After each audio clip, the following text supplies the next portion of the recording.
My Life Between Lives story from Newton Trained Institute practitioners. I see a whole change in the thrust of searching for answers about who we are and why we're here. And I think it's wonderful, and I just hope the movement continues to expand. Let us expand the universal consciousness together with a My Life Between Lives story presented by the Michael Newton Institute. Welcome to My LBL Story. My name is Ekomananda. I am your host. Today we have special guest, Dr. Diana Paque. Diana is the Executive Director of the Michael Newton Institute since 2019. She has had a widely varied career ranging from librarianship to government leadership to academic administration.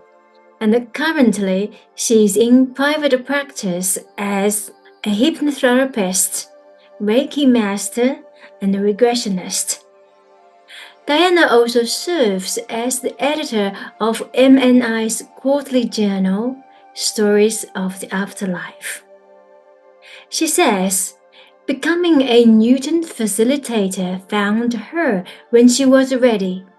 And for many of us, it takes many more adventures and years to settle into where we belong, and for her, it took much longer.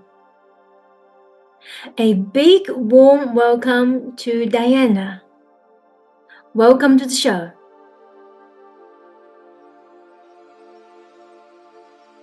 What do you say your interpretation is why humans suffer?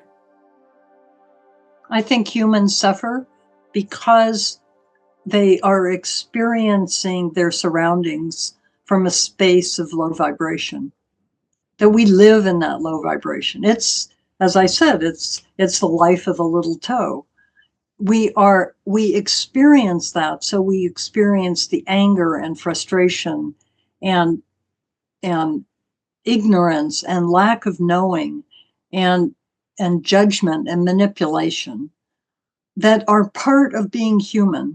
And I think that's what makes Earth School so difficult, is the makeup of the human being, that the way that we protect ourselves is to create barriers around us to try and keep ourselves safe. And how do we do that? We do that not only by observing, but by judging and then acting on what we judge. And there are those who act from their soul level from time to time and act in a space of higher vibration. But there are those who are very disconnected from their souls, who do not ever connect with that higher vibration and act to take care of themselves because they're greedy and they take care of their own needs to the exclusion of others. And you see this in the world all the time, of people who don't care that the people around them are suffering and who do not interact with people in a way that supports others. And in the United States, there is such a break between people who are choosing to help others and see everybody as a soul, see everybody as who they are, and those who want to create division and move us down into negative spaces. And the Earth School has those negative spaces. And when we come here, how do we learn? We learn from those who were here before us, what we've experienced, what our parents have experienced, what our grandparents have experienced. And we have a planet that has earthquakes and tornadoes and hurricanes and all sorts of things where people can get their equilibrium upset. And how do they deal with it? Some people go and help their neighbors. Other people gather everything together for themselves and are greedy and don't help others. And I think we learn through the tragedies that happen in life that we don't understand and we can't control. And I think that is part of the nature of being on this planet. We're not here to have the peace that we have when we're in our soul home. We're here to stretch and learn.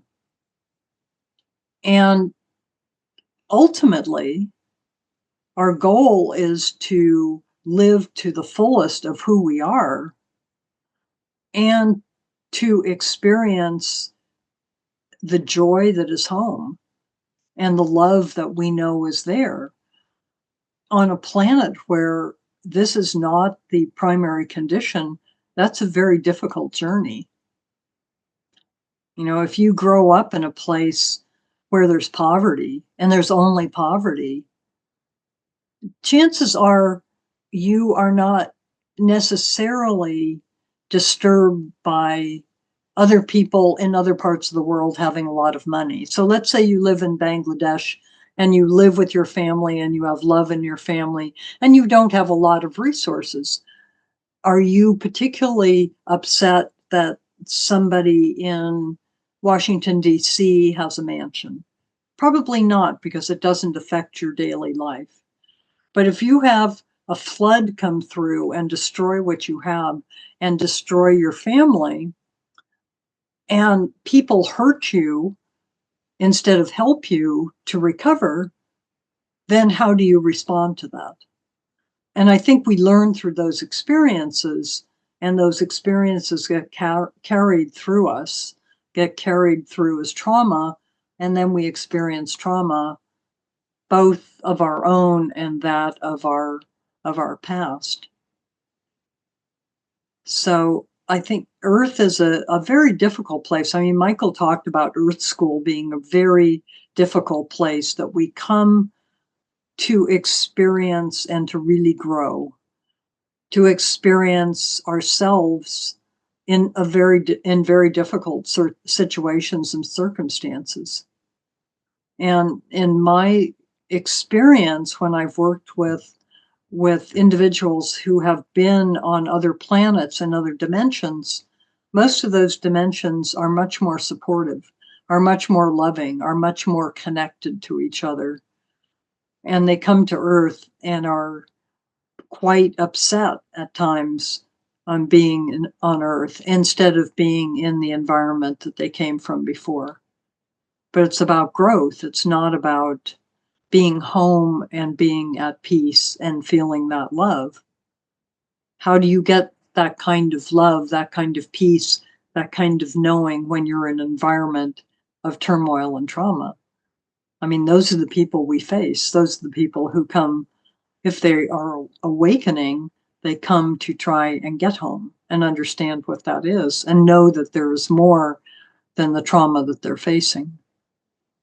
I love your concept of this total body and to explain the body self, the body mind conditioned self versus the soul self, and the Earth School concept or the framework that we are aware of who we truly are.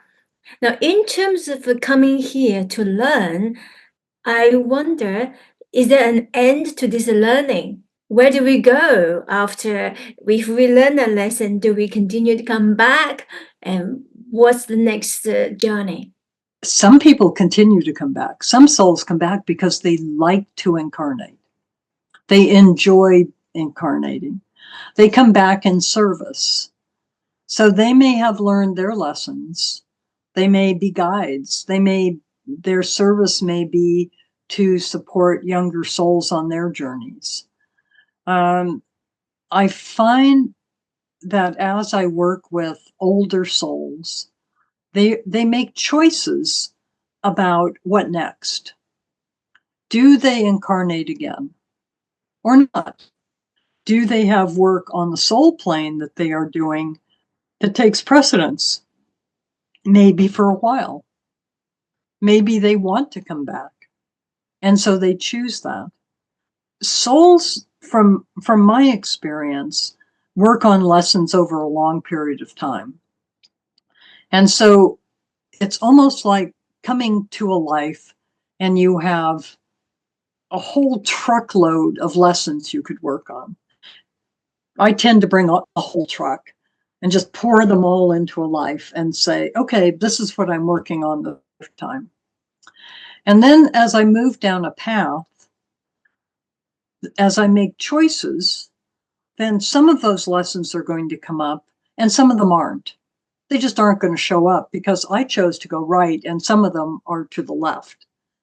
And that's okay because there are more lifetimes. Some lessons we can complete in a lifetime and some we can't. Many we can't. If you think about lessons like patience, self-love, self-trust, these are huge lessons that relate to how we love ourselves. And so these are lessons that extend over multiple lifetimes. I find that when I'm working with very old souls and ones who are coming to the point of choosing to incarnate again or not, the lessons they're working on are all about self-love.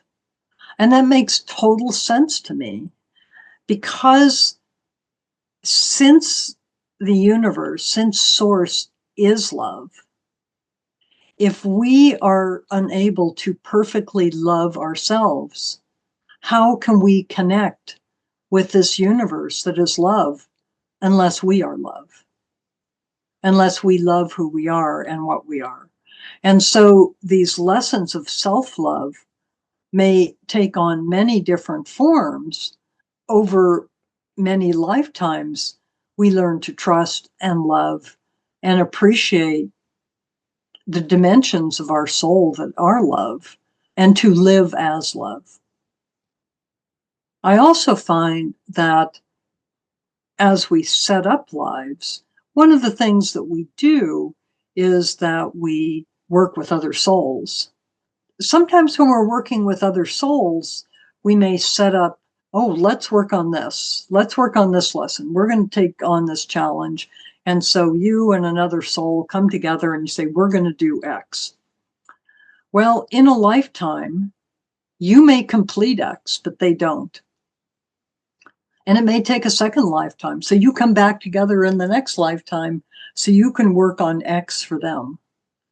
And so we have lifetimes where we are working on lessons and contracts with other souls that may go beyond a single lifetime. And we see when we look at lives that sit next to each other, like if we look at the most immediate past life, you can see that some of the same souls are there with the client in that life as in this life, and may even be in the same position. So you may have the same mother, you may have the same brother, you may have someone who shows up as your best friend who in your past life was your sister. And it's because the lessons are continuing. So souls may have completed their portion of the work, and yet the other person may not have. And so if we are in agreement to help another soul do their work, we may need to continue to incarnate in order to support that other person. I once had a man who in this lifetime was a minister, and he came to me, I guess he was in his 60s, and he came and he was saying, I have all of these women in my life, and as far as I'm concerned, I've worked through all of the issues that I've had with them over time, but they're not going away. They're still in my life. And when he asked his counsel about it, they said, they're still in your life because they still have work to do. Yes, you completed your work, but they didn't. You're here for them now. That's why it feels like everything is done on your end, but it's not done on theirs. And so you are here to support their work. So many times we're here to support the work of others, not that we may remember that, but that we're here for their benefit, for the benefit of somebody else, which may cause us to choose to incarnate again.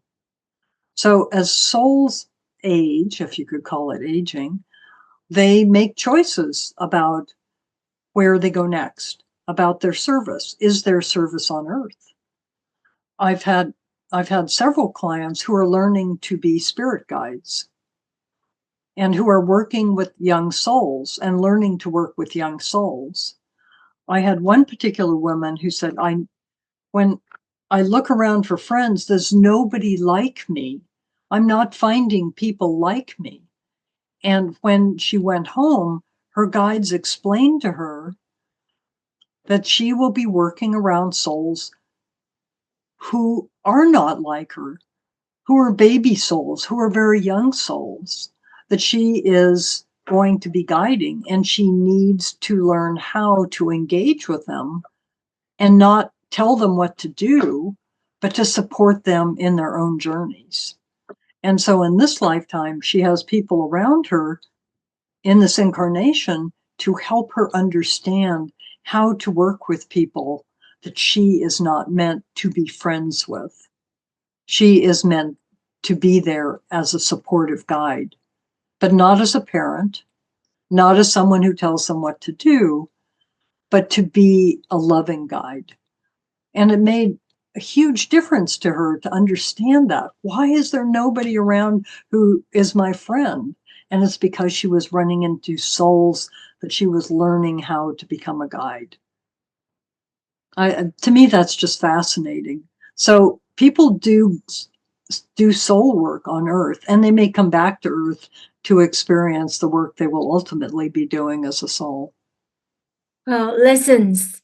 And what the mind knows is not entirely the truth, so-called the truth. Now, if the soul did not learn, did not complete that lesson, do they have to come back? They can choose to come back. It's always a choice. And sometimes the soul gets very tired of lessons. It's like, I don't want to deal with this lesson again. I've dealt with it for the last 10 lifetimes. I'm tired of it. And so they move on to something else, because there is always more to learn, always more to know.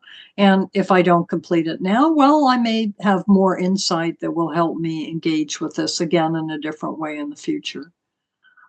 Is there a requirement to come back and work on something that was really difficult? Not necessarily. However, one's personal growth and one's sense of self and access to greater understanding is the result of doing one's own work. And so how fast you do it, whether you do something for 10 lifetimes and then say, I'm just not going to incarnate for a while, I need a break, and sit it out for 1,000 years. Is there a requirement to come back? We always have free will. We are individuated aspects of the God energy. We have an individual self that, while the wholeness of who we are is of the God energy, it is the God energy, we still are individuated into the souls that we are. And as individuated aspects of God, we have free will. And we can choose. And we can choose how fast we do something. We can choose how long we take. The man who had multiple women in his life, when he got to his council, he said, I noticed that most of my soul group are gone. And his council said, that's because they've finished their work. They're off in different groups. We're really glad to see you here. You're finally working on some of these things that you've put off. And they were just giving him a bad time. They weren't criticizing him. They were just laughing with him.